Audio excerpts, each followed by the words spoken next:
I really do believe that there's a spiritual war going on.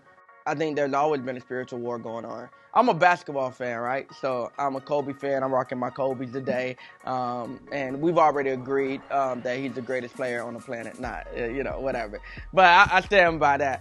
But if I'm watching basketball, right, if my team is going down, if my Lakers are sucking and it's just not good, I'm not blaming the Cavaliers for it. I'm not blaming, the Boston Celtics for it. I'm blaming the team, the home team for it. I'm like, okay, we got to do something different. We need to re-strategize. There's something that we need to do to be more effective. We can't keep looking at the opposite end of the court and saying, they're doing this and that.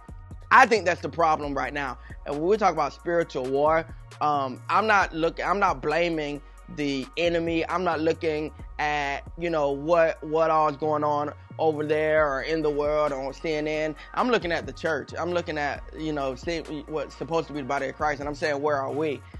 Where is our engagement? Why aren't we confronting issues and being upstream and making a difference? And so I'm pushing an agenda, a mission called Engage Culture. And really what it's all about is encouraging believers to move upstream, to not just sit in the back and hang, and just receive whatever crumbs fall off the table or, whatever happens, we just embrace. There's only 3 responses we can have to culture.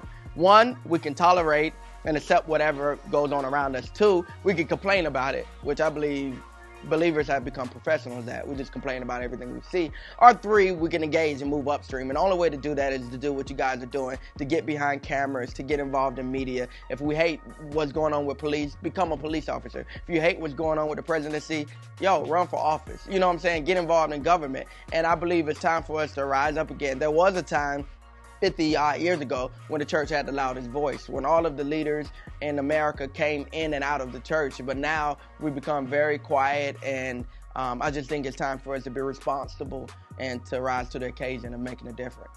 That's the war. My perspective and the leadership from our communities is I feel like there's a lack of it.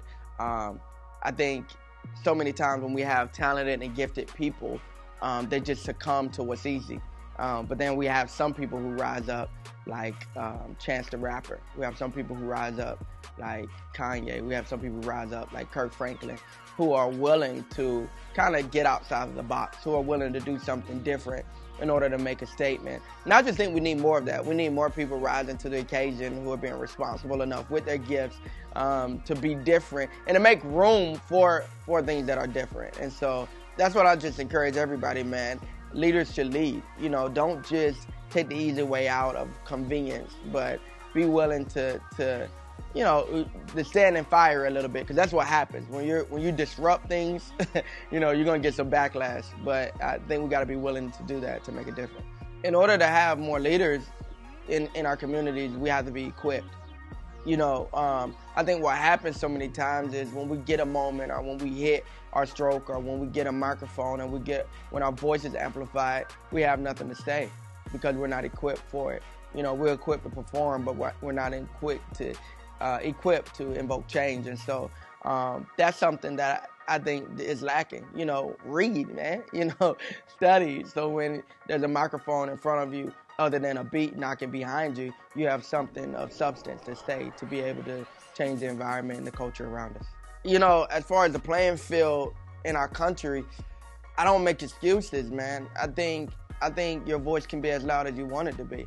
And what amplifies your voice and your influence is you becoming good enough at what you do.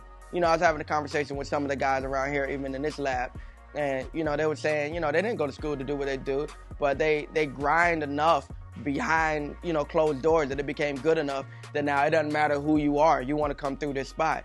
I mean, even taking a freaking SAT, it's not equal. It depends on what kind of house you grew up, what kind of language you're accustomed to. So, but instead of making excuses, I just challenge people, man, you push the envelope. You get good enough at what you do that you'll become loud enough for people to listen. And it doesn't matter what that is, what category that is in.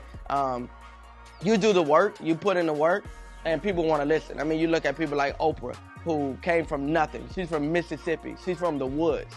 She's been raped. She's been, left for dead. Her story is just mind-boggling, but yet she's probably the richest black woman on the planet. And so there's people who come from nothing that still make it. So the question is not necessarily how do we get the playing field equal. The question is, do you have enough heart to make it work regardless of the cards that you're dealt?